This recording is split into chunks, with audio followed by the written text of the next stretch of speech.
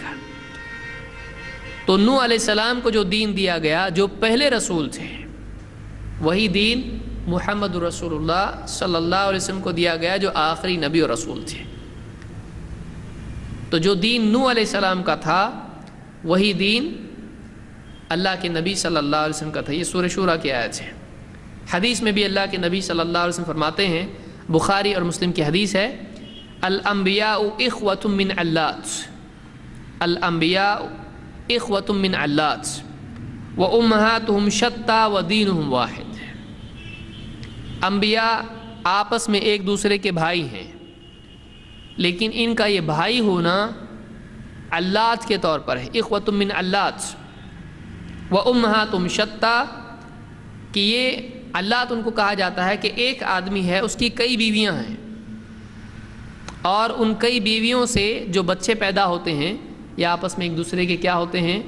بھائی ہوتے ہیں. اس لیے کہ سب کا باپ ایک ہے، لیکن مائیں الگ ہیں. لیکن باپ کی نسبت سے کیا ہو گئی؟ یہ فلاں ابن فلاں ہی ہو گئے.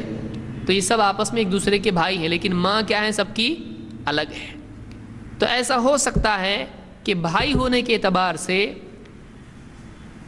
دو آدمیوں میں ایک طرح سے تو نسبت ایک ہو، لیکن دوسرے اعتبار سے نسبت الگ ہو. باپ کے اعتبار سے دیکھا جائے تو نسبت کیا ہے؟ دونوں کی ایک.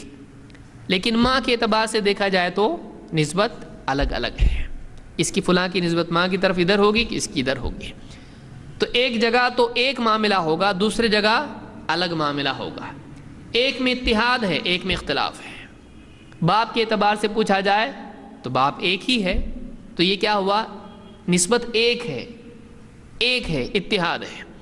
لیکن ماں کی نسبت سے پوچھا جائے تو یہاں اتحاد ہے نہیں، یہاں کیا ہے؟ اختلاف ہے. یہ الگ، یہ الگ ہے. تو اس طرح سے انبیاء کے بارے میں ایک آسان مثال سے اللہ کے نبی صلی اللہ علیہ وسلم نے جو رشتہ داری کا معاملہ ہوتا ہے وہ دین کے اعتبار سے سمجھایا. کیسا ہو سکتا ہے کہ دو آدمی ایسے ہوں کہ جو باپ کے اعتبار سے ایک نسبت رکھتے ہوں لیکن ماں کے اعتبار سے ان میں اختلاف ہو؟ تو آپ نے فرمایا کہ وہ امہاتہم شتیٰ ودینہم واحد، کہ ان کی مائیں الگ الگ ہیں لیکن ان کا دین کیا ہے؟ ایک ہے. ودینہم واحد. اس حدیث سے ایک مسئلہ معلوم ہوا کہ انبیاء کا دین ایک تھا لیکن شریعتیں الگ الگ تھیں. تو دین الگ چیز ہے اور شریعت الگ چیز ہے، اس کو بھی یاد رکھیے. دین یہ ایک الگ لفظ ہے، اس سے الگ چیز مراد ہوتی ہے، اور شریعت ایک الگ چیز ہے، اس سے الگ چیز مراد ہوتی ہے. انبیاء کا دین ایک تھا لیکن ان کی شریعتیں الگ تھیں. شریعت تفصیلی احکام کو کہا جاتا ہے. حلال و حرام کے احکام میں مثلا عبادتی امور میں ادائیگی کہ کون سی عبادت کیسے کی جائے، تو یہ شریعت کے ضمن میں آتا ہے. لیکن دین بنیادی تعلیمات جو سارے نبیوں کی ایک ہی تھیں، اس کو دین کہتے ہیں. جیسے توحید سارے نبیوں کے نزدیک توحید مسلم تھی. ایسا نہیں کہ پہلے نبی آئے ایک اللہ کہا، دوسرے آئے دو کہا، نہیں، ان کا دین ایک ہی تھا. لیکن شریعتیں ان کی الگ الگ تھیں. مثال کے طور پر پچھلی شریعتوں میں یہ جائز تھا کہ کسی کو تعظیم کے طور پر سجدہ کیا جائے، جیسے یوسف علیہ السلام کے بھائیوں نے ان کو کیا. تو پچھلی شریعتوں میں تعظیم کے طور پر سجدہ جائز تھا، لیکن اس شریعت میں محمد صلی اللہ علیہ وسلم کی شریعت میں جائز ہے نہیں ہے. پچھلی شریعتوں میں یہ جائز تھا کہ کوئی آدمی خاموشی کا روزہ رکھ لے. انی نذرت للرحمن صوما فلن اکلم اليوم انسیا، آج میں نے رحمان کے نام کی نذر کی ہے روزے کی، مریم نے کہا تھا، تو آج میں کسی سے بات نہیں کروں گی. تو بات نہ کرنے کا، بات سے رک جانے کا روزہ پچھلی شریعت میں تھا جو کہ مریم نے رکھا، لیکن محمد صلی اللہ علیہ وسلم کی شریعت میں روزہ ہے نہیں. ایک صحابی نے اس طرح کی نظر کی تو آپ نے کہا، منع کیا ان کو بات کرنے کے لیے کہا، کیونکہ اسلام میں بات نہ کرنا کوئی نیکی نہیں ہے. مجرد کلام کو ترک کرنا نیکی نہیں ہے، ہاں بے فائدہ کلام کو ترک کرنا نیکی ہے. اس لیے آپ نے کیا کہا کہ من کان یؤمن باللہ والیوم الآخر فلیقل خیرا او لیصمت، کہ جو اللہ اور آخرت پر ایمان رکھتا ہو وہ خیر کی بات کہے یا پھر چپ رہے. یعنی اگر بات میں خیر نہ ہو تو کہا جائے، ورنہ اگر خیر ہے تو کہا جائے اس کو.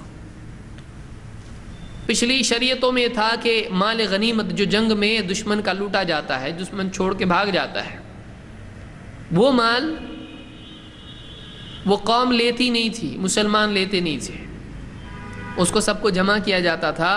آسمان سے ایک آگ آتی تھی اور اس سارے مال کو، مال غنیمت کو جلا دیا جاتا تھا. وہ آگ جلا کر چلی جاتی تھی اس کو. لیکن محمد رسول اللہ صلی اللہ علیہ وسلم کی شریعت میں کیا ہوا؟ اس شریعت میں اللہ تعالیٰ نے اس امت پر رحم کیا، تو اللہ تعالیٰ نے جنگوں کے مال غنیمت کو اس امت کے لیے حلال کر دیا. ایسی کئی چیزیں ہیں جو پچھلی شریعتوں میں حرام تھی، اس شریعت میں حلال ہیں. پچھلی شریعتوں میں حلال تھیں، اس شریعت میں حرام ہے. دونوں مثالیں یاد رکھیں اس کو. جو حلال تھی اس کی مثال کیا ہے؟ سجدہ تعظیمی. اس شریعت میں کیا ہو گیا؟ حرام. لیکن پچھلی شریعت میں حرام تھی چیز مال غنیمت، حلال اس میں حرام تھی، اس شریعت میں کیا ہو گئی؟ حلال ہو گئی. تو شریعتوں میں فرق تھا. یہ سوال یہاں یہ پیدا ہوتا ہے، ایسا کیسا پھر؟ یعنی ایک چیز صحیح ہے کہ غلط ہے؟ اگر وہ چیز صحیح ہے تو سب کے لیے صحیح ہونا چاہیے، اگر وہ چیز غلط ہے تو سب کے لیے غلط ہونا چاہیے. کیا ایسا ہے؟ اگر ایسا ہے تو سوال یہ پیدا ہوتا ہے کہ صحیح اور غلط طے کون کرے گا؟ اس کا فیصلہ کون کرے گا؟ ایک وہ چیزیں ہیں جو فی نفسی ہی غلط ہیں، اور ایک وہ چیزیں ہیں جن کو اللہ منع کرے تو وہ غلط ہوتی ہے. جیسے مثال کے طور پر شرک ہے، شرک فی نفسی ہی غلط ہے. یا اسی طرح سے کسی پر ظلم کرنا، کسی کو قتل کرنا فی نفسی ہی غلط ہے. اب اللہ تعالیٰ نے کچھ چیزیں طے کی کہ یہ ایسا کرنا ہے، ایسا نہیں کرنا ہے. کوئی بھی چیز اللہ تعالیٰ کے منع کرنے سے منع ہوتی ہے. آدمی محض اپنی عقل سے اس کو صحیح اور غلط کی تفریق اس میں کر سکتا ہے؟ نہیں کر سکتا ہے. پھر ایک چیز اگر اللہ کا حق ہے، جیسے توحید ہے، عبادت ہے، تعظیم ہے، اللہ تعالیٰ جزئی طور پر شریعت میں اپنے حکم سے یہ کہہ سکتا ہے کہ فلاں کو سجدہ کرو. جیسے آدم علیہ السلام ہیں، اللہ تعالیٰ نے فرشتوں کو حکم دیا سجدہ کرو آدم کو. اب ایک طرف تو عقل ہے، انسان کہے اللہ کے سوا کسی کو سجدہ نہیں، تو پھر کیسے سجدہ کریں؟ سوال پیدا ہو رہا، حکم کس نے دیا ہے؟ حکم کس نے دیا؟ حکم اللہ نے دیا ہے. تو اللہ تعالیٰ کو حق ہے کہ ایک چیز کو کہے کہ یہ کرو. تو بندے کی سعادت اس میں یہ ہے کہ اپنی عقل نہیں، اللہ کا حکم. اللہ تعالیٰ کو حق ہے کہ ایک چیز منع تھی، کہے کرو. بندے کی سعادت اس میں یہ تو منع ہے نا، نہیں کرو. اللہ نے جب اجازت دی ہے تو پھر بندے کے لیے کیا ہے؟ وہ کرنا ہے جو اللہ نے حکم دیا ہے. جیسے مردار کیا ہے؟ کھانا حرام ہے، اور انسان کی طبیعت میں بھی اس کے لیے شوق نہیں ہے، نہیں بولتا ہے آدمی، فطرت میں ہی اس کے مردار کھانا نہیں ہے. لیکن اللہ تعالیٰ نے ایک تو شریعت میں رکھا مردار حرام، لیکن اللہ تعالیٰ نے بعض حالات میں کیا کیا؟ اس حالت میں فَمَنِ اضْطُرَّ غَيْرَ بَاغٍ وَلَا عَادٍ فَلَا إِثْمَ عَلَيْهِ، کہ جو مجبور ہو جائے اور مقصود اس کا شریعت کی حدوں کو پار کرنا نہ ہو، تو پھر اس کے لیے کیا ہے؟ فَلَا إِثْمَ عَلَيْهِ، اس پہ کوئی گناہ نہیں، مردار کھا سکتا ہے، اس کے لیے وہ جائز ہو جاتا ہے کھانا.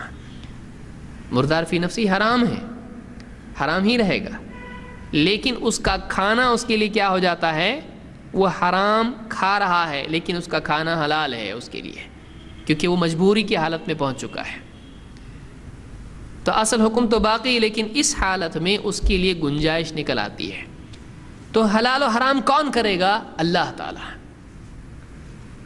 تو انبیاء کی شریعتوں میں مختلف حالات میں خود ایک شریعت میں بھی حالتیں بدل جانے سے کیا ہوتا ہے؟ حکم بدل جاتا ہے. اس کو یاد رکھیے، سمجھیے کہ مردار حرام ہے، لیکن کسی حالت میں اللہ اس کو حلال قرار دے سکتا ہے. تو ایک ہی شریعت میں ایک حالت میں ایک چیز حلال ہے، دوسری حالت میں وہ چیز کیا ہے؟ حرام ہے. تو اس اعتبار سے حق کس کو ملتا ہے یہ حلال و حرام کرنے کا؟ تو اللہ کو یہ حق ہے. تو جب ایک ہی شریعت میں مختلف حالات سے اللہ تعالیٰ فرق کر سکتا ہے حکم کا، تو الگ الگ شریعتوں میں کیوں نہیں کر سکتا ہے؟ اللہ نے کسی کے لیے اس کو حلال کیا، کسی کے لیے اس کو حرام کیا. مقصود کیا ہے؟ مقصود بندوں کی آزمائش ہے. آدم علیہ السلام کی آزمائش مقصود تھی وَلَا تَقْرَبَ هَٰذِهِ الشَّجَرَةَ، اس پیڑ کے قریب مت جانا. اسی لیے وَمَا خَلَقْتُ الْجِنَّ وَالْإِنسَ إِلَّا لِيَعْبُدُونَ کے ضمن میں مفسرین نے سلف کے اقوال ذکر کیے ہیں. میں نے بندوں کو اپنی عبادت کے لیے پیدا کیا ہے، جنات اور انسانوں کو. تو لِآمُرَهُمْ وَأَنْهَاهُمْ، میں نے اس لیے ان کو پیدا کیا کہ میں ان کو حکم دوں اور منع کروں، بس اس کے لیے میں نے پیدا کیا ہے. وہ میرے بندے ہیں، میں یہ کرنے کے لیے کہوں وہ کریں، منع کر دوں وہ رک جائیں. کیوں؟ وہ میرے بندے ہیں. بندے کا کام بندگی ہے، حکم ماننا ہے. اس کی آزمائش ہی اس میں ہے. یہ نہیں کہ پچھلوں کے لیے حلال تھا ہم کو کیوں حرام کیا، پچھلوں کے لیے حرام تھا ہمارے لیے کیوں حلال کیا. اللہ کی مرضی، تم کو یہ حکم دیا تم کو یہ کرنا ہے. تو آپ نے فرمایا کہ وَدِينُهُمْ وَاحِدٌ، ان کی شریعتیں الگ ہیں لیکن دین کیا ہے؟ ایک ہے. سارے نبیوں کا دین ایک تھا لیکن شریعتوں میں فرق تھا، شریعتوں میں فرق تھا. یہ بخاری اور مسلم کی حدیث ہے. اس پہ تفصیل سے اور ناسخ منسوخ کے معاملات اس میں سب آ سکتے ہیں، تفصیل سے کسی اور درس میں ہم دیکھیں گے ناسخ اور منسوخ کا اسلام میں کیا معاملہ ہے. بعض لوگ اس کے منکر ہیں، تو کیا پرابلم ہے ان کا، سمجھ کی کمی میں کیا معاملات ان کے ہیں، کیوں نہیں سمجھتا ان کو، اور شریعت میں یہ کیوں تھا، کیا حکمت تھی اس میں. انشاءاللہ کسی مستقل درس میں ہم ناسخ اور منسوخ کا مسئلہ دیکھیں گے وہ کیا ہے. تو سارے نبیوں کا دین ایک تھا، سارے رسولوں کا دین ایک تھا، لیکن شریعتیں الگ الگ تھیں. وَلِكُلٍّ جَعَلْنَا مِنْكُمْ شِرْعَةً وَمِنْهَاجًا، اللہ نے فرمایا تم سب کے لیے ہم نے الگ الگ امتوں کے لیے، قوموں کے لیے، امتوں کے لیے کیا کیا ہے؟ ان کی اپنی اپنی شریعتیں ہم نے مقرر کی ہیں. تو ہر ایک کے لیے شریعت الگ تھی. سارے رسولوں کی مشترکہ دعوت اور بنیادی دعوت، اور وہ دعوت جن سے انہوں نے اپنی تبلیغ کا کام شروع کیا، بلکہ وہ چیز جس کو انہوں نے زندگی میں کبھی بھی نظر انداز نہیں کیا، اصل دعوت جس کی بنیاد پر قوموں نے ان کے ساتھ دشمنیاں کی، وہ دعوت سب سے بنیادی دعوت توحید تھی. یہ بھی یاد رکھیں کہ دنیا کے کسی بھی خطے میں رسول اور نبی آئے، کسی بھی صدی میں، کسی بھی دور میں آئے، ابتدا سے لے کر انتہا تک ایک ایسی دعوت تھی جو سارے رسولوں کی مشترکہ دعوت تھی.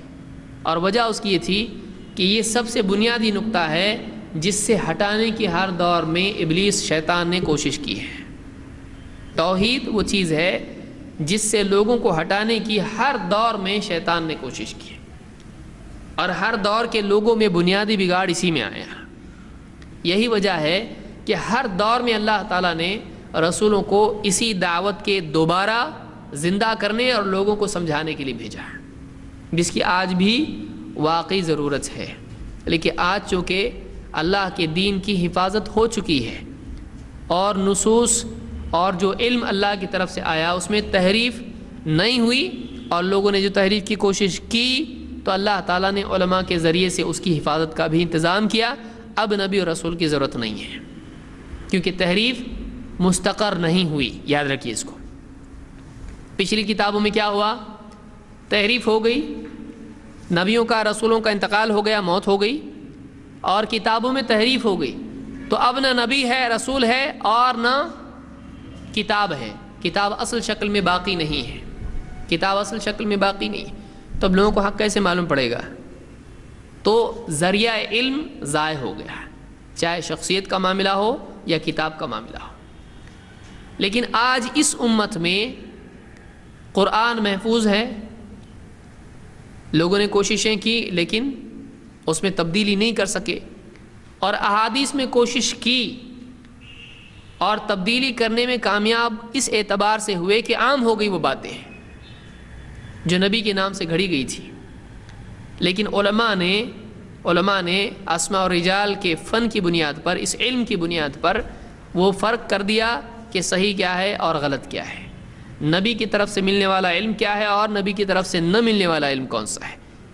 انسانی اضافہ اور نبی کی تعلیم میں فرق کرنے کے لیے بنیاد آج موجود ہے، پچھلی امتوں میں یہ بنیاد موجود نہیں رہی، یہ چیز باقی نہیں رہی، اس وجہ سے تحریفات جم گئیں، باقی رہیں۔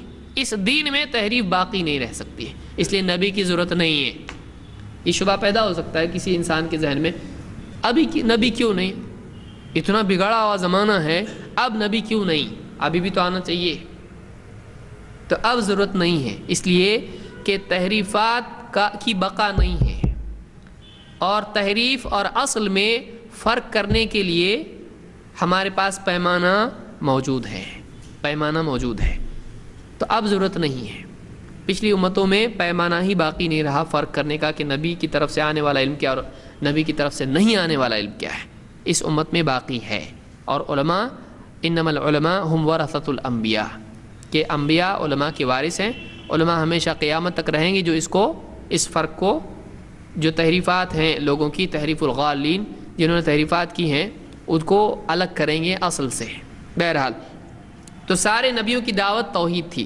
اللہ نے فرمایا وَلَقَدْ بَعَثْنَا فِي كُلِّ أُمَّةٍ رَسُولًا أَنِ اعْبُدُوا اللَّهَ وَاجْتَنِبُوا الطَّاغُوتَ، ہم نے ہر امت میں رسول بھیجا، ہر امت میں ہم نے رسول بھیجا۔ کس دعوت کے ساتھ؟ دو باتیں ان کی دعوت کا جز تھیں، جو ایک ہی بات کے دو الگ الگ پہلو سے اس کو جمع کرنا، اثبات اور نفی۔ کیا دعوت تھی؟ ان اعبدوا اللہ واجتنبوا الطاغوت۔ سارے رسولوں کی دعوت تھی اللہ کی عبادت کرو، ان اعبدوا اللہ واجتنبوا الطاغوت، اور طاغوت سے بچو، طاغوت کی عبادت سے بچو۔ یہ دو چیزیں ہیں جو ایک دوسرے کی تکمیل کرتے ہیں، ایک اثبات میں ہے اور ایک نفی میں ہے۔ اللہ کی عبادت کرو، صرف اتنی دعوت نہیں تھی کہ اللہ کی بھی عبادت کرو، اس لیے کہ لوگوں کا بگاڑ اللہ کو ترک کرنے میں بہت کم رہا ہے، لیکن اللہ کے ساتھ شرک کرنے میں زیادہ رہا ہے۔ اس کو یاد رکھیے۔ بگاڑ کہاں سے آیا؟ لوگوں نے بولے اب اللہ نہیں، دوسرا ایسا ہوا نہیں، لوگوں نے کہا اللہ بھی اور یہ بھی۔ کیوں؟ اللہ تک پہنچنے کے لیے دوسرے چاہیے، ڈائریکٹ نہیں پہنچ سکتے۔ تو امتوں میں بگاڑ اللہ کو ترک کرنے کا بہت ہی کم رہا ہے۔ جیسے ہماری قوم ہے یہاں پر جو اللہ کو مانتی نہیں، اللہ کو جانتی نہیں ہے، اللہ نام استعمال بھی نہیں کرتے ہیں۔ ہمارے یہاں پر ہمارے اطراف جو قومیں بستی ہیں وہ اللہ کو نہیں جانتے ہیں، لیکن عربوں میں مثال کے طور پر اور عام قوموں میں تاریخ میں اللہ کو لوگ مانتے رہے ہیں، لیکن اللہ کو ماننے کے ساتھ ساتھ شرک کرتے رہے ہیں کہ بزرگان دین صالحین یہ اللہ تک پہنچنے کا ذریعہ ہیں، ان کو خوش کیا جائے تاکہ اللہ کو یہ خوش کریں، اللہ ان کی وجہ سے ہماری مانے، ہماری مغفرت کرے، ہم کو اللہ کا قرب اس وسیلے کے ذریعے سے ملے۔ تو نبیوں نے جو دعوت دی ہر دور میں وہ صرف اللہ کی عبادت کرو کی نہیں تھی، کیونکہ اللہ کی عبادت کرو کی دعوت اگر وہ دیتے تو کبھی قوم ان کی طرف پتھر نہیں پھینکتی۔ انہوں نے اس جز کے ساتھ جو کہ اصل ہے ایک دوسرا ٹکڑا اور جوڑا جو قوم کی برائی کا رد تھا۔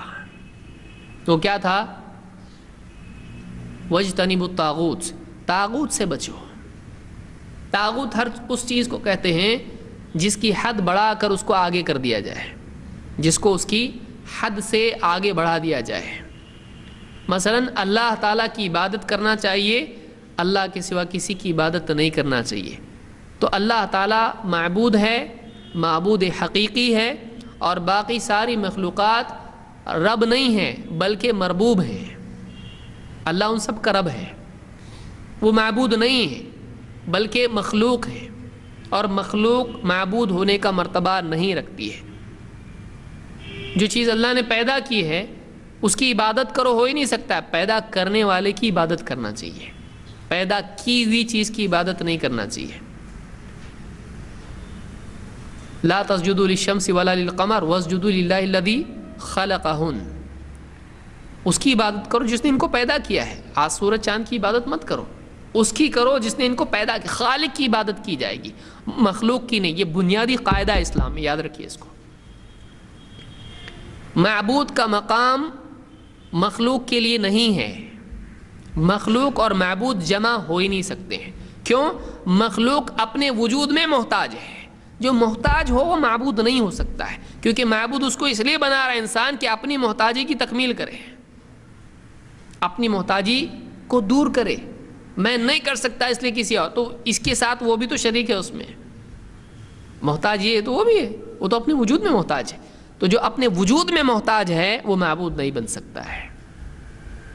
جو اپنے وجود کی بقا اور ابتدا اور بقا دونوں میں محتاج ہے، تھوڑا مشکل پڑ رہا ہوگا کہ اپنے وجود کی ابتدا میں محتاج ہے، نہیں تھا ہوا تو کسی اور نے اس کو پیدا کیا، تو ابتدا میں اپنے وجود کی محتاج ہے، اپنے وجود کی بقا میں محتاج ہے۔ پیدا تو ہو گیا، اب زندہ رہنا ہے، اس کے لیے کھا رہا ہے، پی رہا ہے، سردی گرمی کے لیے اوڑھ رہا ہے، انگیٹھی جلا رہا ہے، بیمار ہوا دوا کھا رہا ہے تاکہ مر نہ جائے بیماری سے۔ اپنے وجود کی بقا، اپنے کو زندہ باقی رکھنے کے لیے بھی وہ محتاج ہے، وجود میں آنے کے لیے محتاج ہے، وجود میں باقی رہنے کے لیے محتاج ہے۔ اسی لیے اللہ نے کیا کہا عیسیٰ علیہ السلام کے اور ان کی ماں کے بارے میں، جن کو لوگوں نے معبود بنایا ہے؟ اللہ نے کیا کہا؟ کانا یاکلان الطعام، وہ کھانا کھاتے تھے۔ کیوں؟ کیا کھانا کھاتے تھے؟ کیا بڑی بات ہوئی؟ کھانا کھاتے تھے، وہ اپنے وجود کو باقی رکھ نہیں سکتے تھے جب تک کہ وہ کھاتے نہیں۔ تم یہ دیکھ رہے ہو کہ وہ مردہ کو زندہ کرتے تھے، اس لیے تم نے ان کو معبود مان لیا، خالق مان لیا۔ وہ اپنے وجود کے لیے محتاج تھے، وہ کھانا کھاتے تھے زندہ رہنے کے لیے۔ پھر زندہ کیسا کیا؟ اللہ کے حکم سے زندہ کیا۔ وہ خود نہیں کرتے تھے تو اللہ کرتا تھا۔ جیسے فرشتہ آ کے روح پھونکتا ہے تو وہ معبود نہیں ہو جاتا ہے۔ بچے کے ماں کے پیٹ میں ہوتا ہے، 4 مہینے جب ہو جاتے ہیں تو کیا ہوتا ہے؟ فرشتہ آتا ہے اور اس میں روح پھونکتا ہے ماں کے رحم میں، تو وہ روح لے کے آیا۔ روح کا خالق کون ہے؟ فرشتہ نہیں ہے، وہ تو کیریئر ہے، وہ تو ٹرک ہے جو لے کے آیا ہے۔ اس کا بنانے والا کون ہے؟ اللہ ہے۔ وہ لا کے ڈال رہا ہے، یہاں سے پہنچا رہا اللہ کے حکم سے، اس کا اپنا کچھ نہیں اس میں۔ تو رسول جتنے بھی تھے انہوں نے کیا کی؟ دعوت دی ان اعبدوا اللہ واجتنبوا الطاغوت، اللہ کی عبادت کرو اور طاغوت سے دور رہو۔ اس سے ایک بات یہ معلوم ہوئی کہ دعوت کا بنیادی نقطہ یہ ہے کہ صرف اللہ کی عبادت کرو، بھائی نماز پڑھو۔ بہت ساری آج جو ہیں امت میں لوگ دعوت دیتے ہیں لیکن ان کی دعوت میں اصل الاصول کیا ہے؟ معروف کی دعوت دی جائے اور منکر کو نہ چھیڑا جائے، ہے نا؟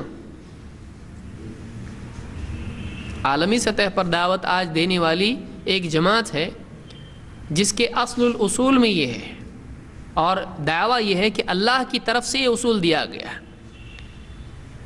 یہ ختم نبوت کے بعد اصول مل رہا ہے، ایسا اصول جس کے سارے نبی خلاف ہیں، یعنی ایک طرف سارے رسول ہیں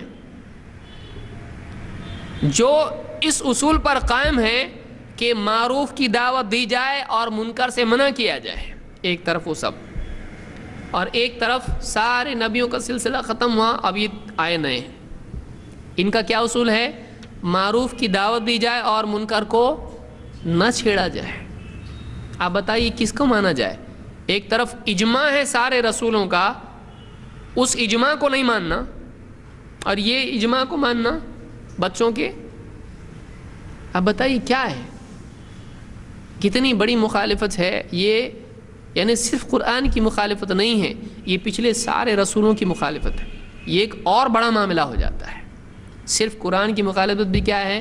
کفر ہے۔ یہ تحریف ہے دین کے بنیادی اصول میں، اس دعوت میں جس پر سارے نبی قائم تھے۔ آپ بتائیے سارے نبیوں کی دعوت میں معروف کی دعوت، منکر سے منع دونوں ہیں، کیسے؟ ان اعبدوا اللہ، اللہ کی عبادت کرو، یہ معروف ہے کہ کیا ہے؟ معروف ہے، اللہ کی عبادت کرنا چاہیے۔ یہ کرنے، معروف کس کو کہتے ہیں پہلے یہ سمجھ لیجئے۔ معروف اچھی چیز جس کو کرنا چاہیے، منکر بری چیز جس سے بچنا چاہیے۔ تو معروف کی دعوت دینا چاہیے کہ اچھا کام کرو، نماز پڑھو، کلمہ پڑھو، ہے نا، کلمہ نماز کی دعوت، اور علم حاصل کرو، ذکر کرو، مسلمانوں کا اکرام کرو، دعوت دو، وغیرہ وغیرہ جو بھی چیزیں ہیں۔ تو یہ کیا ہے؟ معروف ہیں، یہ اچھی چیزیں ہیں، اس کو کرنا چاہیے۔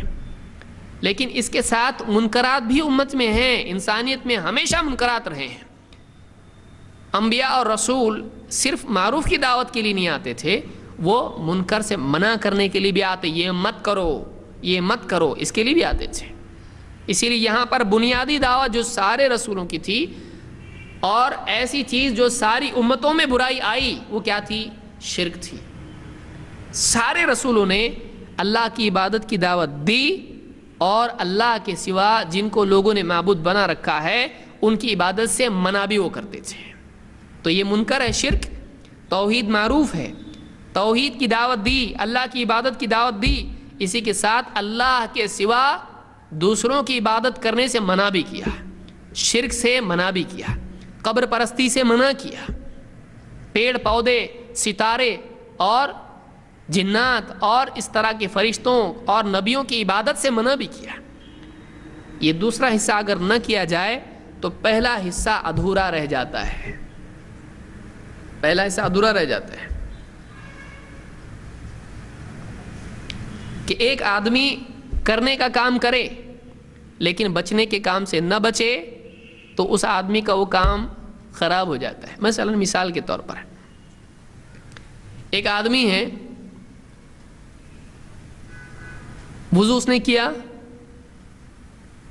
اور شرمگاہ چھو لی، وضو باقی رہا؟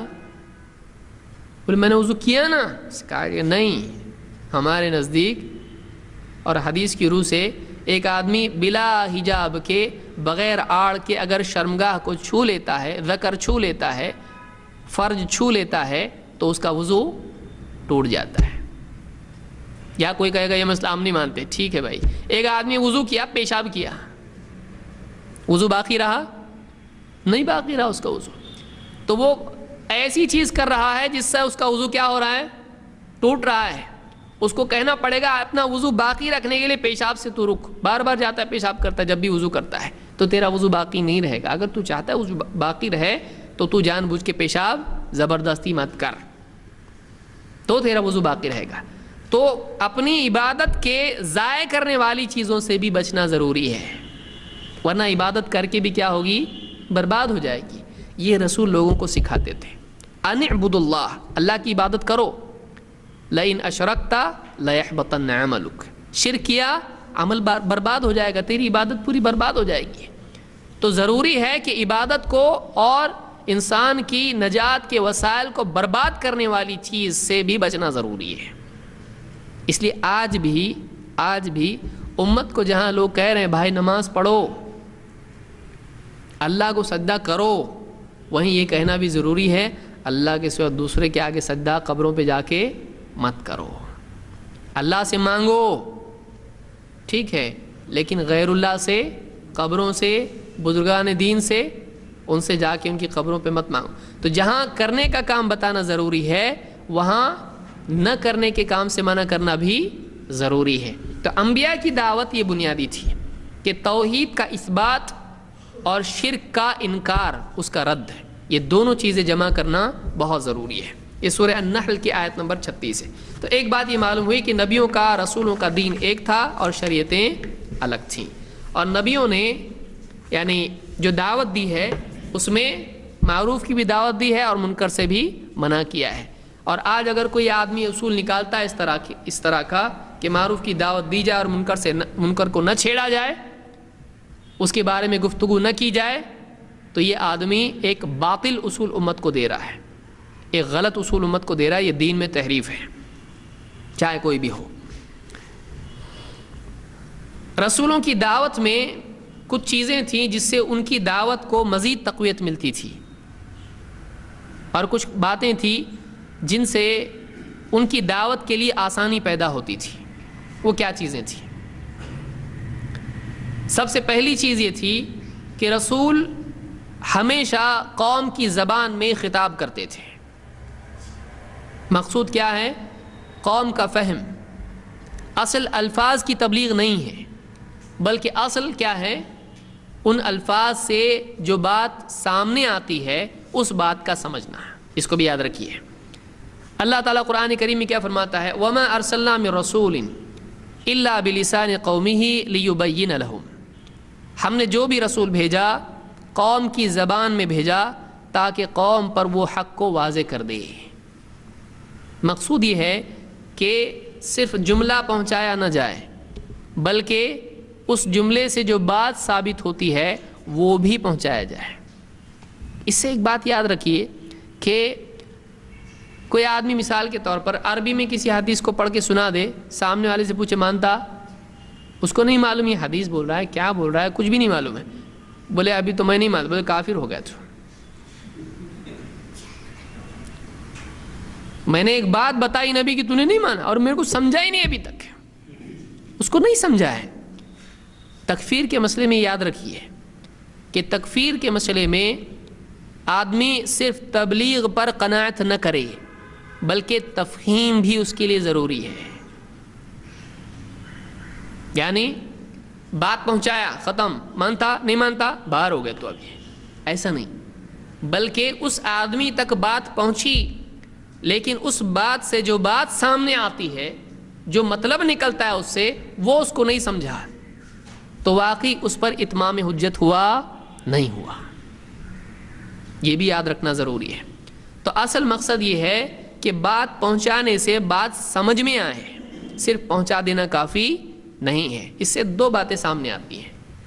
ایک، داعی کو چاہیے کہ وہ اصل بات صرف پہنچانے کی بجائے اعلیٰ مرتبہ یہ ہے کہ اس کے ساتھ اس کا فہم بھی پہنچائے۔ اگر ایک آدمی ایک حدیث سنتا ہے، اس کو بیان کرتا ہے، تو اس میں یعنی کوئی حرج نہیں ہے، اچھی بات ہے، اس نے تبلیغ کی، بلغوا عنی ولو آیہ، یہ تبلیغ ہے، اس کو ثواب ملے گا پہنچانے کا۔ نضر اللہ امرأ سمع منا حدیثا فحفظہ حتی یبلغہ غیرہ، کہ ایک اللہ تعالیٰ سرسبز و شاداب رکھے، خوش رکھے اس انسان کو جو ہم سے حدیث سنے اور اس کو محفوظ رکھے یہاں تک کہ دوسرے تک پہنچا دے، جو سنایا ویسا ہی۔ یہ تبلیغ ہے، جو کا تو پہنچانا، یہ حفاظت علم ہے۔ لیکن صرف اتنا کافی نہیں ہے، بلکہ اس علم کو صحیح طور سے سمجھ کر اس کے فہم کو بھی دوسروں تک پہنچانا۔ جو کا تو سنا اور پہنچایا، لیکن ساتھ ہی اس میں کیا بات سامنے آتی ہے وہ بات لوگوں کو سکھانا، اس کو کہتے ہیں تفقہ، دین کی گہری سمجھ۔ اسی لیے انبیاء صرف اللہ کی کتاب کو پہنچاتے تھے ایسا نہیں ہے، بلکہ انبیاء اس کتاب کے الفاظ کے ساتھ اس کتاب سے نکلنے والے حکم، اس سے نکلنے والی باتیں یہ بھی قوم کو سکھاتے تھے۔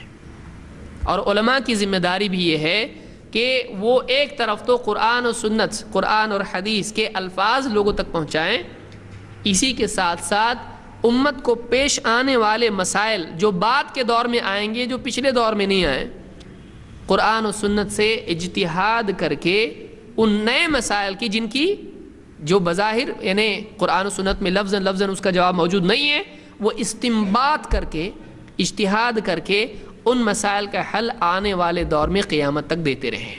اس کو کیا کہتے ہیں؟ اجتہاد، استنباط۔ تو انبیاء کی ذمہ داری کیا تھی کہ وہ لوگوں کو سمجھائیں، اور لوگوں کے اوپر اتمام حجت تبھی ہو سکتا ہے جب وہ بات سمجھ لیں اور انکار کریں۔ ہم تکفیر میں جلدی کرتے ہیں، یہ نہیں دیکھتے ہیں کہ ایک آدمی کو بات سمجھی کہ نہیں، میں نے حدیث بتایا اس نے مانا نہیں، اس کو سمجھا کہ نہیں سمجھا۔ جب تک مسئلہ سمجھ نہ لے وہ، تب تک اس پر اتمام حجت پوری نہیں ہوئی، اور سمجھنے کے بعد جب وہ انکار کرے گا، اس کے پاس کوئی عذر باقی نہیں رہا، پھر انکار کیا ضد میں آ کر، تب جا کر اس کی تکفیر ہوتی ہے۔ اور ہم کو ضرورت نہیں کسی کی تکفیر کرنے کی۔ تکفیر ایک شرعی حکم ہے جو بغیر وحی کے نہیں کیا جا سکتا ہے۔ ایک آدمی اپنے طور پر کسی کو بھی کافر بول دے، نہیں، قطعیات اور واضح بات کے انکار کرنے کے بعد جس کے بارے میں قرآن و سنت میں آیا ہو کہ ایسا ایسا معاملہ ہے، اس پر ہی حکم لگایا جا سکتا ہے۔ اس لیے علماء اس معاملے میں بہت ہی محتاط ہوتے ہیں، لیکن کم علم والا آدمی اس میں بہت سپیڈ میں ہوتا ہے۔ جتنا کم علم انسان کے پاس ہوتا ہے، اتنی سرعت تکفیر میں اس کی ہوتی ہے، اتنی تیزی ہوتی ہے۔ اس لیے آپ دیکھیے کہ بڑا آدمی جہاں شوق لگتا ہے وہاں ہاتھ نہیں ڈالتا، لیکن بچہ اس کے لیے کوئی چیز نہیں، چھری بھی پکڑتا ہے، وہ کہیں بھی ہاتھ ڈالتا ہے، کہیں بھی کود جاتا ہے، ٹیرس پہ سے بھی کود سکتا ہے وہ، کیونکہ اس کو معلوم نہیں ہے، اس کو نتائج معلوم نہیں۔ جس کو نتائج معلوم نہیں ہوتے ہیں وہ بہت بہادر ہوتا ہے، لیکن اس کی بہادری کب ختم ہوتی ہے؟ نتائج کے بعد۔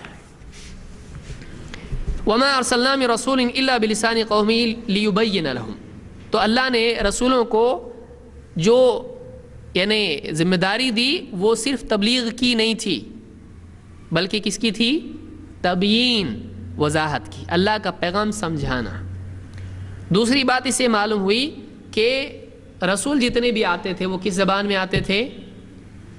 قوم کی زبان میں۔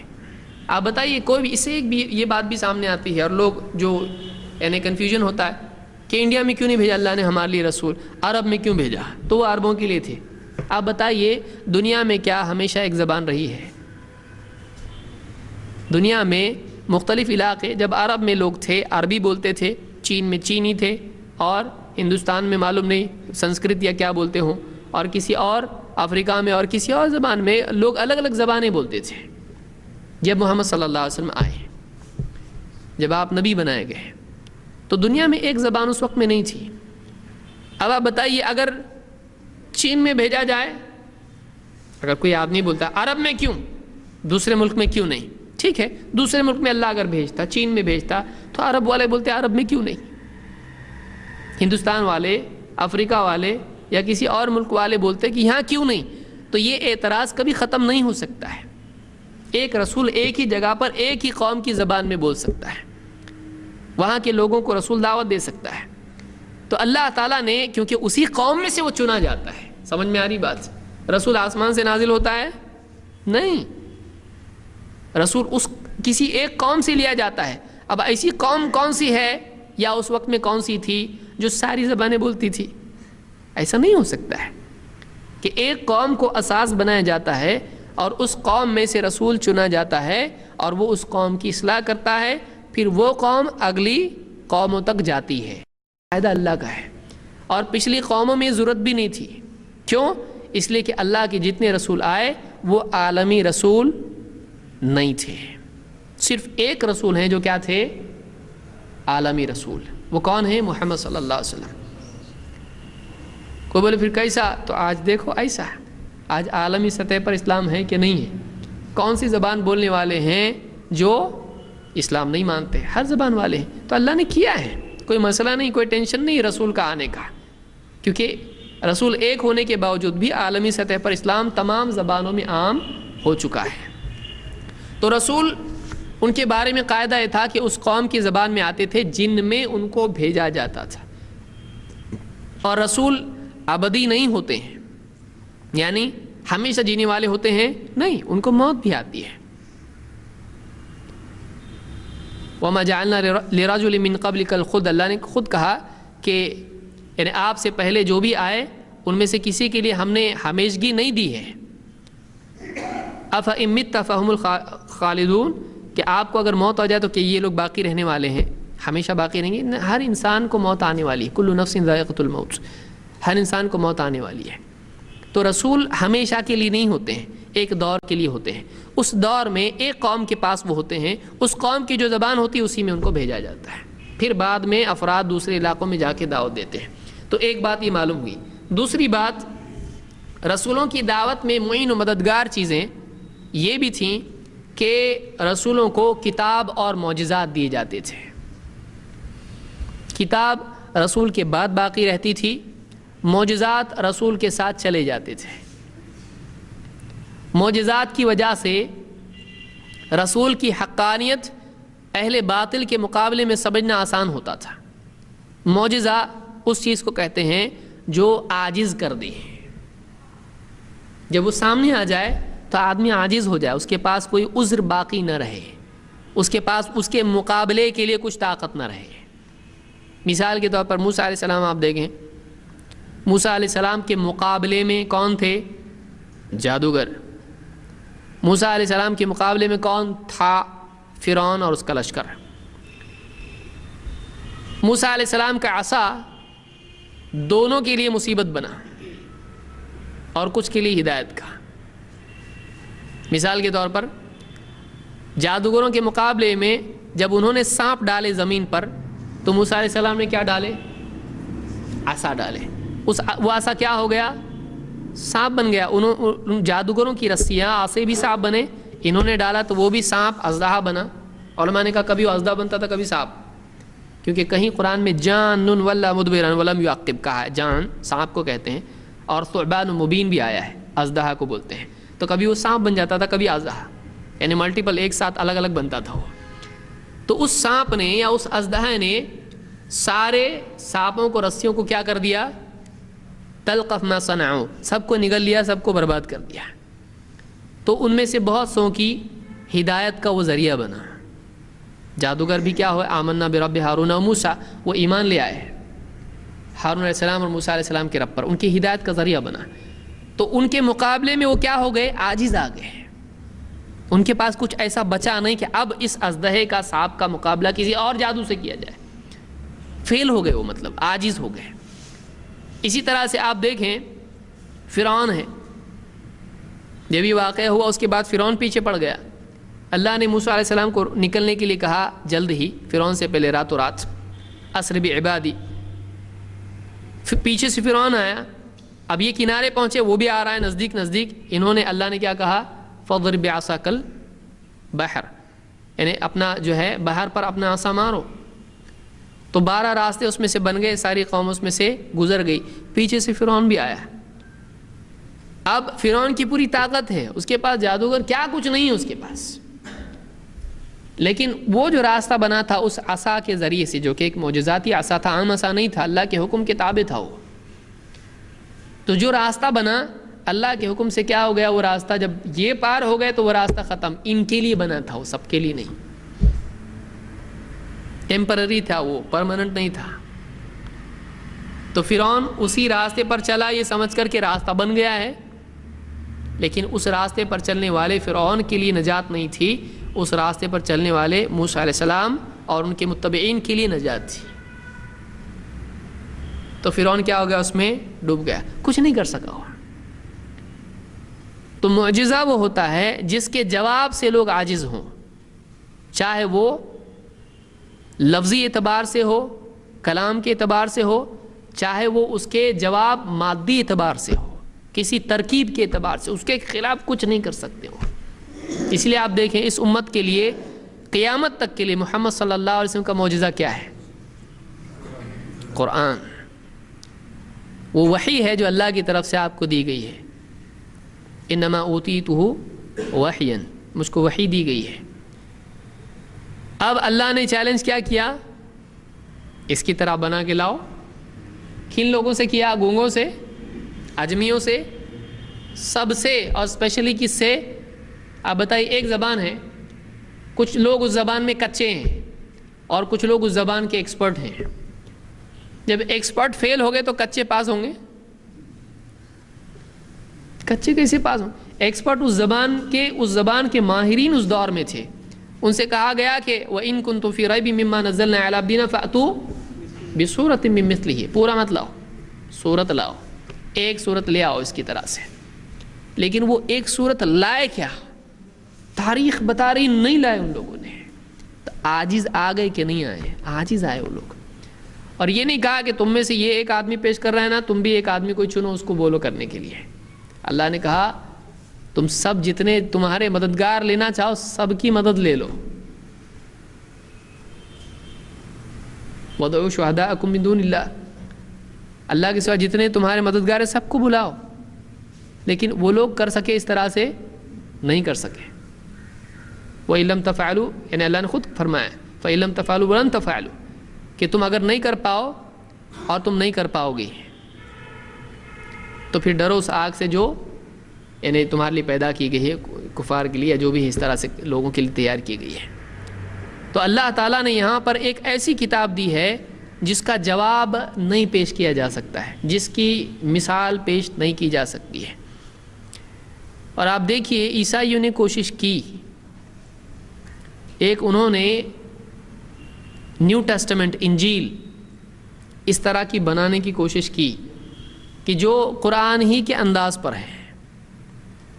اس کو میں سمجھتا ہوں انٹرنیٹ پہ بھی کتاب موجود ہے، الفرقان یا کچھ اس طرح کا کچھ نام اس کا ہے۔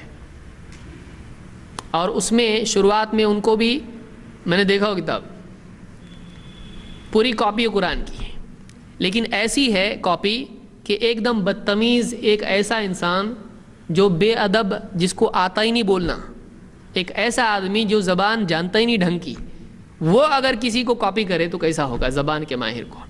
یعنی ایک بچہ ہے، توتلا بچہ، اب یہ بھی بولنا سکھائے امی ابو، وہ اگر کسی قاری کی کاپی کرنا شروع کرے، آپ بتائیے کیا حال ہوگا؟ یہی حال اس کا ہے۔ اس میں کئی جملے ہیں جو قرآن کے ہیں، کئی جملے ہیں جو قرآن ہی کے جملے کاپی کیے بے عینی ہی۔ اور بسم اللہ الرحمن الرحیم تو ایک دم ٹوٹل کاپی رائٹ ہے یہ قرآن کا، یہ کاپی کیا ہے پورا۔ اور اللہ نام کاپی کیا ہے، اللہ نام کاپی کیا اس میں، اللہ جہاں بھی اللہ ہے۔ لیکن مقصد اس کا کیا تھا؟ عربوں کو دھوکہ دینا کہ عرب اس کو کیا سمجھیں؟ قرآن کی طرح سمجھ کے۔ کئی لوگ ہمارے ہیں تو قرآن سے ویسے بھی قوم دور ہے، تو قرآن دو یا یہ دے دو، آدمی لے لے گا قرآن سمجھ کے، اور ایسا ہوا ہے۔ تو یہ قرآن ایک معجزہ ہے، لیکن پچھلے معجزات میں اور اس میں ایک فرق بڑا یہ ہے کہ معجزات قوم کے ساتھ باقی نہیں رہتے تھے، لیکن یہ ایک معجزہ ہے جو ماننے والوں کے ساتھ باقی ہے۔ ہر آدمی کے گھر میں معجزہ نبی صلی اللہ علیہ وسلم کا ہے، ایک ایسی کتاب جس نے قوموں کو عاجز کر دیا ہے اس کے جواب سے۔ صرف کلام کی حد تک آپ دیکھیں، نتائج کے اعتبار سے دیکھیں تو اور بھی زیادہ بات بڑھ جاتی ہے۔ میں کہہ رہا ہوں ادبی اعتبار سے، کلام کی قوت کے اعتبار سے ہی خود ایک معجزہ ہے، اس لیے کہ جو آدمی اس کے بالمقابل کچھ پیش کرنا چاہتا ہے اس کو کاپی کیے سوا نہیں کر سکتا ہے، کیونکہ ایسا لٹریچر ہے جس کی نظیر عرب میں موجود نہیں ہے۔ ایک نیا ہے، ایک عجیب چیز ایسی ہے کہ جو نظم نہیں ہے، پوئٹری نہیں ہے، پروز ہے، یہ نثر ہے، لیکن ادب اتنا، کلام کی بلاغت اتنی زیادہ ہے کہ اس کو نہ آپ یعنی ٹوٹلی نثر کہہ سکتے ہیں نہ ٹوٹلی نظم کہہ سکتے ہیں، حالانکہ ہے یہ نثر ہی، کیونکہ اس کا انداز ایسا، آپ پڑھتے چلے جائیں ایک عجیب سی تغنی اس میں کر سکتے ہیں۔ ورنہ آپ دوسرا کلام، کوئی آدمی ہے، اب میں یہ بات کر رہا ہوں جو کچھ بھی، اس کو میں ترنم میں کہنا شروع کروں تو آپ لوگ بھاگ جائیں گے، ہنسنا شروع کریں گے. لیکن کیا بات ہے کہ قرآن قاری پڑھتا ہے اور پیچھے لوگ ہچکیاں لے کے روتے ہیں. ایسا کیا پاور اس کے اندر ہے؟ ٹھیک ہے ہم کو عربی سمجھ میں نہیں آتی تو ہم کو کیسا بھی پڑھے تو فرق نہیں پڑے گا، عرب ہیں وہ، ان کو تو سادہ قرآن پڑھو تو اچھا نہیں لگے گا، تغنی سے پڑھو تو اچھا لگے گا. کیونکہ خصوصاً اللہ کے نبی صلی اللہ علیہ وسلم نے فرمایا لیس منا من لم یتغن بالقرآن، وہ ہم میں سے نہیں ہے جو قرآن کو تغنی سے نہ پڑھے، ترنم سے نہ پڑھے، طرز سے نہ پڑھے. آپ بتائیے کیا ہے وہ؟ یہ معجزہ ہے. تو انبیاء کو معجزات دیے جاتے تھے، اور اللہ کے نبی صلی اللہ علیہ وسلم کو جو معجزات دیا گیا، دوسرے معجزات بھی تھے آپ کے، کنکریوں کا ذکر کرنا اور اسی طرح سے پیڑ کا آپ کے لیے آ کے شہادت دینا، بہت ساری چیزیں ہیں. لیکن جو سب سے بڑا اور سب سے اصل معجزہ جو آپ کا تھا وہ کیا تھا اور ہے؟ قرآن کریم، جس سے آج افسوس کہ امت مسلمہ میں بہت سارے افراد دور ہیں، بلکہ پڑھے لکھے بھی کیا بولتے ہیں؟ ڈیپ میں جاؤ مت گمراہ ہو جاؤ گے، اور اس کے لیے 15 علوم چاہیے. آپ بتائیے قرآن سے دوری، یہ اس معجزے سے دوری ہے جو دوسری قوموں پر فکری اعتبار سے غالب آنے کے لیے ضروری ہے. یہ سب سے بڑا ہتھیار ہے مسلمانوں کا ہر دور کے لیے. اللہ نے خود کیا فرمایا؟ وجاہدہم بہ جہادا کبیرا، کفار سے لڑنے کے لیے سب سے بڑا جو ہتھیار ہے، سب سے بڑی جو جنگ ان سے ہوگی، جہاد کبیر جس کو کہا. کس کے ذریعے سے جہاد کبیر کرنا ہے؟ وجاہدہم بہ، اس قرآن کے ذریعے سے ان سے بڑا جہاد کرو. تو سب سے بڑا ویپن مسلمانوں کا ہے یہ، کیونکہ یہ دور فکری جنگ کا ہے، انٹلیکچول وارفیئر ہی ہے. کسی کو نظریاتی سطح پر ہرا دو، ہار گیا، پوری قوم پیچھے ہو گئی. یہ علمی جنگ کا دور ہے، اور اللہ نے ایک ایسی کتاب چھوڑی، ایسی کتاب دی انسانیت کو جو کہ واقعی علم ہے. اب عصا وغیرہ جو ہے سائنسی دور میں آج وہ چیز نہیں چلے گی. آج تحقیق کا دور ہے، آج حقائق کا دور ہے، آج فیکٹس کا دور ہے. اس دور میں یہ کتاب ہے جو آج سے 1400 سال پرانی ہے، لیکن یہ کتاب جو دوسری کتابیں اس کی طرح ہیں، جو مذہبی کتابیں مانی جاتی ہیں، وہ آؤٹ ڈیٹڈ ہو چکی ہیں، سائنٹیفکلی آؤٹ ڈیٹ ہو چکی ہیں، آؤٹ ڈیٹڈ ہیں وہ سب. اس کی تعلیمات جدید تحقیقات کے نتیجے میں ایک دم اندھ شردھا بن چکے ہیں، سپرسٹیشنز بن چکے ہیں، توہمات ثابت ہو چکے ہیں. لیکن یہ وہ ایک کتاب ہے جس کی تعلیمات توہمات نہیں، بلکہ اس سے پہلے لوگ اس کو توہمات کر کے ترک کرتے تھے، سپرسٹیشن کہہ کے چھوڑتے تھے. آج سائنسی تحقیق سے مزید یہ فیکٹ ثابت ہو چکے ہیں.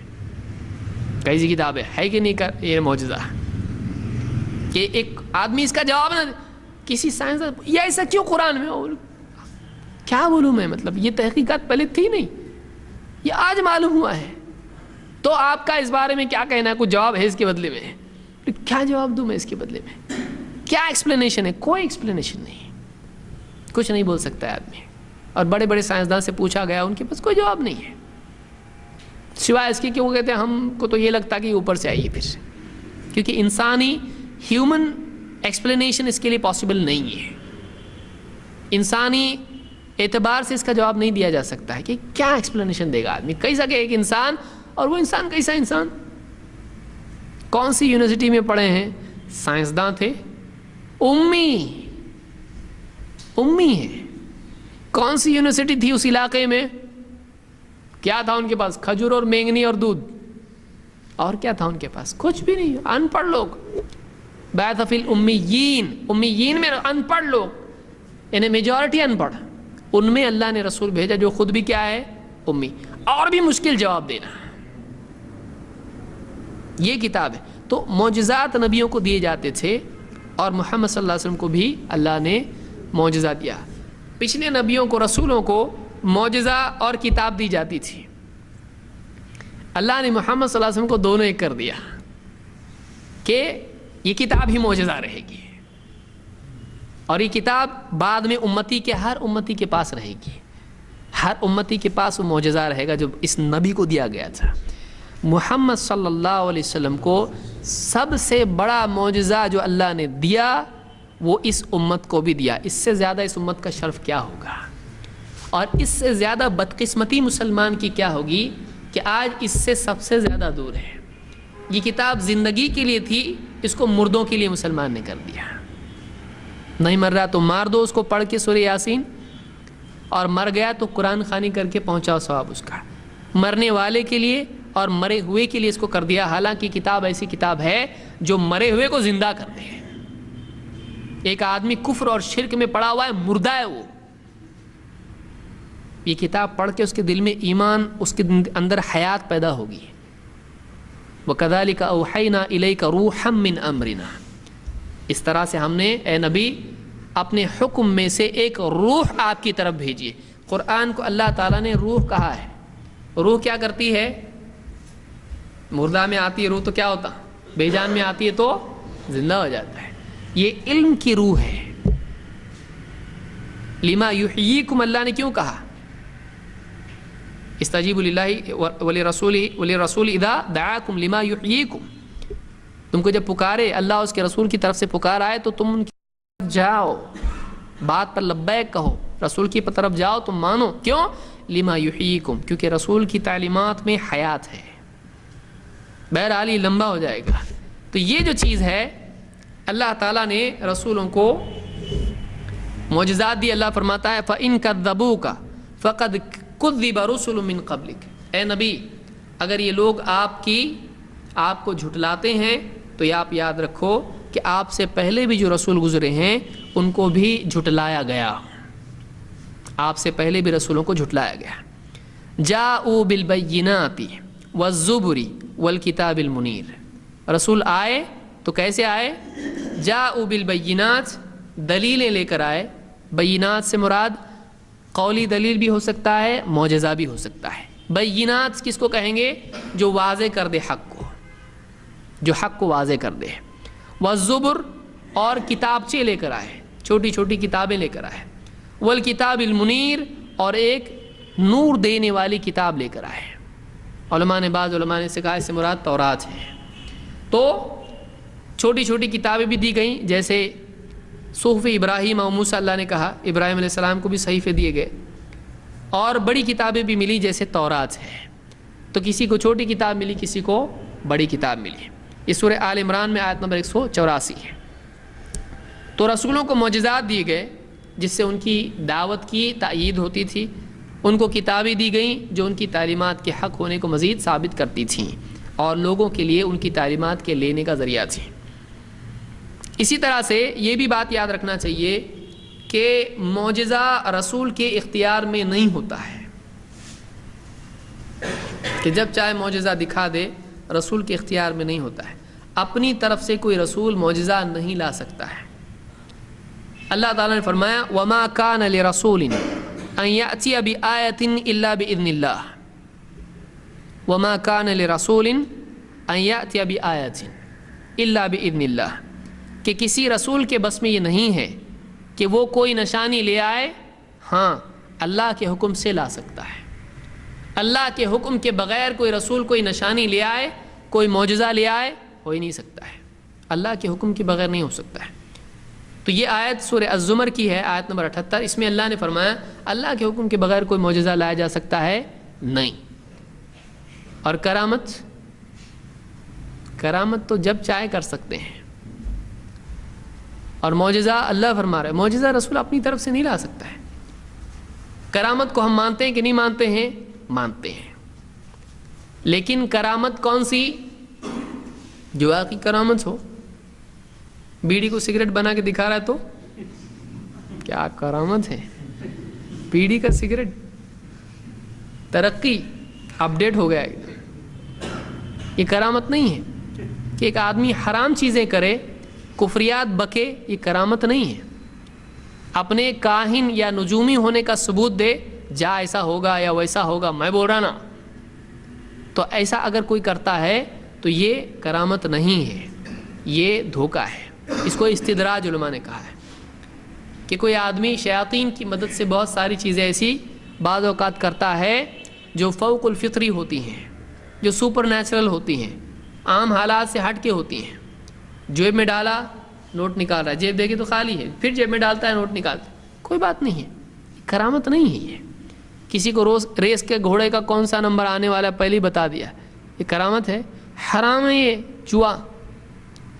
کوئی بولے بتاؤ پتے جو تاش کھیلتے ہیں، کوئی بھی بتاؤ، میں اس کا برابر بغیر دیکھے بتاتا ہوں کیا ہے، یکا دری جو بھی ہے اس طرح سے بتاتا ہوں. یہ کیا ہے؟ یہ کرامت ہے؟ یہ لوگوں کو جوا کھیلنا سکھا رہا ہے. تو بہت ساری حرام چیزیں ہوتی ہیں. آدمی یہ نہیں دیکھتا، یہ دیکھتا بس اتنا دیکھتا ہے کہ عجیب و غریب ہے، اس کا مطلب بابا ہے. عجیب و غریب حرام بھی ہے، یہ بھی تو دیکھ. عجیب و غریب ہے لیکن حرام ہے یہ اس کی زندگی کیا ہے یہ نہیں دیکھتا آدمی. تو شیاطین کی مدد سے یہ ہوتا ہے. حدیثوں میں آیا، اس کی تفصیل کا موقع نہیں ہے. بعض شیاطین مدد کرتے ہیں، بہت سارے اس طرح کے دھوکے باز لوگ ہوتے ہیں ان کی، اور ان کو بھی بعض اوقات معلوم نہیں ہوتا ہے کہ یہ میرا نہیں ہے، کسی اور کا ہے.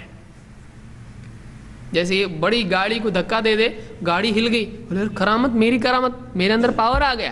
اس کو کیا معلوم ہے؟ اس کو جنات تھوڑی دکھ رہے ڈھکیل رہے. وہ اس کو لگ رہا میں ٹچ کیا تو جا رہے ہو، میں ایسا کیا تو وہ آ رہا ہے. تو اس کو لگتا ہے میں کر رہا ہوں. جنات لے کے جاتے ہیں. دو صاحب جنات دکھتے نہیں. کیوں؟ یہ اپنے آپ کو جب یہ ایسا سمجھنے لگے گا، دعوے کرنے لگے گا. جیسے فرعون نے دعویٰ کیا انا ربکم الاعلی، یہ دعوے کرے گا، لوگوں کو کر کے بتائے گا. لوگ اس کے پاس آئیں گے، یہ ہے ہی بدتمیز، نالائق ہے، یہ اللہ سے جڑا ہوا نہیں ہے، یہ نماز نہیں پڑھتا ہے، کچھ نہیں کرتا ہے، فاسق فاجر ہے، چرس گانجا پیتا ہے. اب ایسے کے پیچھے جب قوم آئے گی اس کی کرامت دیکھ کر، تو ان کی شامت نہیں آئے گی تو کیا ہوگا؟ وہ بھی اس جیسے کام کریں گے، پھر وہ بھی ویسے ہی کام کریں گے جیسے ہی بتائے گا. تو ایسے غلط آدمی کو شیاطین چنتے ہیں اور اس کے ذریعے سے عجیب و غریب چیزیں کرواتے ہیں. قوم بھیڑ اس کے پاس جمع ہو جاتی ہے اور پھر وہ جیسا چاہتا ہے قوم کو گمراہ کرتا ہے. یہ پوری کہانی امت مسلمہ میں ہے. عام طور سے ایسا ہی ہوتا ہے، ایسے ہی ہوتا ہے. تو یہ معجزات الگ ہیں. اور اللہ کے نیک بندے، کبھی اللہ تعالیٰ کوئی ایسی چیز ان کے لیے کر دیتا ہے جو ان کی عزت کا ذریعہ بن جاتی ہے. کرامت کس سے ہے؟ اکرام سے ہے. کرامت کیا ہوتی ہے؟ اللہ کی طرف سے مدد ایسی کہ کسی بندے کا قابل اکرام ہونا ثابت ہو. یہ نیک بندہ، اچھا بندہ ہے اور اللہ اس کی طرف ہے، اللہ اس کا ہے. تو کچھ ایسی چیز اللہ تعالیٰ اس کے ہاتھ پر کر دیتا ہے کہ جو عجیب و غریب ہوتی ہے اور اس کا حق ہونا ثابت ہوتا ہے. لیکن اس کی زندگی بھی ویسی ہونا چاہیے. یہ نہیں کہ آدمی فسق و فجور میں پڑا ہوا ہو، کفریات اور شرکیات میں پڑا ہوا ہو اور عجیب و غریب چیز کر کے لوگوں کو اپنی طرف کھینچ لے. یہ کرامت نہیں ہے، یہ استدراج ہے، یہ جادو ہے. تو ہم کرامت کو مانتے ہیں، لیکن کرامت ولی کے ہاتھ میں نہیں ہوتی ہے، اللہ کے نیک بندے کے ہاتھ میں نہیں ہوتی ہے. اللہ جب چاہتا ہے اس کو ظاہر کرتا ہے اور بعض اوقات اس کو خود کو بھی معلوم نہیں ہوتا کیا ہوا. رسولوں کا کردار خود رسولوں کے حق ہونے کی دلیل تھی، کیونکہ رسول حق بول رہے ہیں، یہ جھوٹ نہیں بول رہے ہیں. ان کا اپنا کردار وہ خود ایک دلیل تھی. اللہ تعالیٰ نے قرآن کریم میں کہا قل، اے نبی آپ کہیے، لو شاء اللہ ما تلوتہ علیکم ولا ادراکم بہ.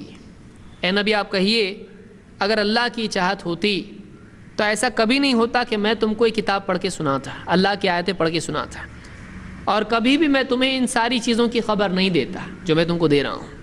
ولا ادراکم بہ، میں نبوت کا دعویٰ ہی نہیں کرتا اگر اللہ کو منظور نہ ہوتا. اللہ کی طرف سے اس لیے میں کہہ رہا ہوں کہ میں نبی اور رسول ہوں. اللہ کی طرف سے علم آ رہا ہے تو میں تم کو سمجھا رہا ہوں، سکھا رہا ہوں. اگر اللہ چاہتا نہیں بھیجنا تو مجھ کو نہیں بناتا نبی، مجھ کو نہیں بناتا رسول. نبی صلی اللہ علیہ وسلم کو اللہ نے کہا، اور کہا فقد لبثت فیکم عمرا من قبلہ افلا تعقلون. میں اپنی عمر کا ایک بڑا حصہ تمہارے سامنے گزار چکا ہوں اس سے پہلے، تم کو عقل نہیں ہے، تم غور نہیں کرتے ہیں. میری زندگی تو دیکھو کہ میں اپنی زندگی کی 40 سال ایک دم صاف ستھری زندگی گزارا ہوں. میں نے کبھی جھوٹ نہیں بولا، کبھی دھوکہ نہیں دیا، کبھی کوئی غلط کام نہیں کیا. میری زندگی تمہارے سامنے ہے. میں اتنی زندگی میں لوگوں کے بارے میں جھوٹ نہیں بولا ہوں، میں اللہ کے بارے میں کیسے جھوٹ بول سکتا ہوں؟ اس لیے ہرقل نے، جو صحابہ گئے تھے وہاں پر، ہرقل نے پوچھا تھا کہ لوگوں کے بارے میں کبھی وہ جھوٹ بولتے ہیں جنہوں نے نبوت کا دعویٰ کیا محمد صلی اللہ علیہ وسلم؟ تو جو صحابہ وہاں پہ تھے انہوں نے، غالباً حضرت جعفر تھے، انہوں نے کہا کہ نہیں. ابو سفیان بھی اس وقت میں تھے، مسلمان نہیں ہوئے تھے. انہوں نے کہا نہیں.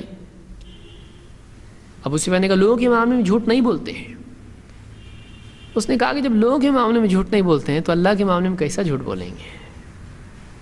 تو یہاں پر یعنی آپ صلی اللہ علیہ وسلم کو خود اللہ نے کہا بتاؤ ان کو، بولو ان کو کہ میں تمہارے سامنے زندگی کا حصہ گزار چکا ہوں، کبھی میرے خیال میں بھی نبوت نہیں تھی. ایک آدمی سیاست میں جانا چاہ رہا ہے، پالیٹکس میں جانا چاہ رہا ہے، کیسا معلوم پڑتا؟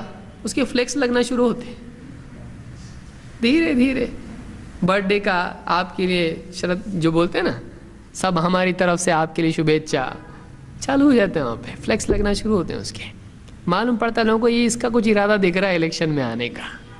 ادھر ادھر وہ پروگرامز میں دکھنے لگتا ہے، تھوڑے کپڑے کھادی کے پہننا شروع کرتا ہے.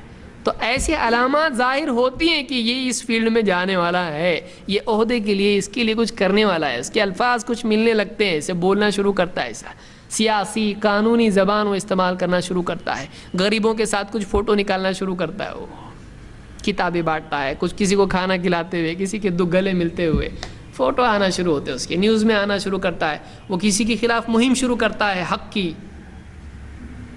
وہ ستیہ گرہ کرنا شروع کرتا ہے، کیا کچھ نہیں کرنا شروع کرتا ہے وہ. تو لوگوں کو لگنے لگتا ہے یہ آنے والا اگلے الیکشن میں 5 سال میں یہ اگلے اس میں کھڑے ہونے والا دکھتا ہے ہم کو. ایک آدمی کے کردار سے ماضی سے شروع ہو جاتا ہے اگر فیوچر میں کچھ کلیم کرنا ہے تو. اللہ کے نبی صلی اللہ علیہ وسلم کی زندگی کی 40 سال گزرے، کبھی آپ کی زبان سے نبوت کی کوئی بات نہیں، کبھی آپ کی طرف سے اس طرح کا کوئی اظہار خیال نہیں، کبھی آپ کی طرف سے کچھ ایسا معاملہ نہیں کہ لوگوں کے لیڈر بننا چاہ رہے ہیں یا کچھ کرنا چاہ رہے ہیں. کبھی نہیں. آپ اپنی اگلی زندگی غار حرا میں جا رہے ہیں، آرام کرنے، وہاں پہ عبادت کر رہے ہیں. اپنی زندگی میں آپ لوگوں سے دور، الگ تھلگ، سب بازاروں میں چل رہے پھر رہے ہیں، تجارت کر رہے ہیں، سب سادہ زندگی ایک دم، کوئی کلیم نہیں، کوئی کلیم نہیں. مزید زندگی ان تمام گندگیوں سے پاک جو اس قسم کے لوگوں میں ہوتی ہے. کبھی جھوٹ نہیں، کبھی دھوکہ نہیں، کبھی ظلم نہیں، کبھی کچھ نہیں. آپ کی زندگی خود اس بات کی علامت اور دلیل ہے کہ اگر کسی کے پیچھے چلا جا سکتا ہے تو یہ انسان ہے. یعنی اگر آپ کچھ کہہ دیں تو کوئی نبی مانے نہ مانے، واقعی انسان اس لائق ہے کہ اتنا تجربہ کار، اتنا سمجھدار، حکمت والا انسان اور اتنا بااخلاق، سچ بولنے والا، دھوکہ نہیں دینے والا، اگر کچھ بول رہا ہے یہ اچھا ہے تو اچھا ہی ہوگا. آدمی دنیا اعتبار سے ہی بولتا ہے نا، نہیں آدمی بالکل صحیح، اگر وہ بول رہا تو صحیح نہیں رہا. تو جو نبی نہیں بھی مانتا ہے اس کے لیے بھی اگر قابل اقتداء اور قابل اتباع کو انسان تو یہ ہے. آپ نے فرمایا میں تمہارے بیچ میں ایک عمر کا حصہ گزار چکا ہوں، کبھی سنے مجھ سے اس طرح کی باتیں، اور میری زندگی دیکھو تم. اور یہ آپ اپنے طور پر نہیں کریں، اللہ کہہ رہا کہو ان کو، یعنی تم ان کی زندگی دیکھو. یہ جھوٹ بول سکتے ہیں، دھوکہ دے سکتے ہیں، اللہ کی طرف سے ہے، جھوٹ بول سکتے ہیں. کبھی جھوٹ بولا نہیں انہوں نے زندگی میں، تم کیوں نہیں ان کی بات مانتے ہیں؟ ایسا آدمی کہ جو کھڑا ہو کر صفا کی پہاڑی پر کہے، اور آپ نے کہا جب نبی آپ کو بنایا گیا اور اعلان کے لیے کہا گیا، آپ کھڑے ہوئے صفا کی پہاڑی پر، اور وہ زمانے کا سٹیج تھا، مکہ کا سٹیج تھا وہ. آپ نے لوگوں سے کہا کہ اگر میں کہوں کہ پیچھے ایک لشکر ہے جو حملے کے لیے ابھی تیار ہے ہمارے اوپر، اگر میں کہوں تو تم کیا کہو گے؟ سب نے ایک آواز میں کہا، سب کی طرف سے بلا اختلاف یہی بات تھی کہ بالکل ہم اس کو تسلیم کریں گے، ہم کو آپ سے کبھی جھوٹ کا ایکسپیرینس ہی نہیں ہے، آپ نے کبھی جھوٹ بولا ہی نہیں زندگی میں، آپ بولو گے تو ہم مانیں گے کہ آپ سچے ہیں. تو آپ کی زندگی خود آپ کی سچائی کی دلیل تھی. لیکن لوگوں نے آپ کو برا نہیں کہا، آپ کی دعوت کو برا کہا. آپ کے دشمن آپ کی شخصیت کی وجہ سے نہیں ہوئے، ہوتے تو پہلے ہو جاتے. آپ کی شخصیت کے دشمن آپ کی دعوت کی وجہ سے ہوئے. تو اللہ نے کہا ان کی زندگی دیکھو، اتنی زندگی تمہارے بیچ گزار چکے ہیں، کیا ایسا آدمی تم کو جھوٹ بول کے دھوکہ دے سکتا ہے؟ ایسا آدمی پہلے سے کچھ اس کے یہاں پر کچھ اس کا پلاننگ تھا، ایسا لگتا ہے تم کو؟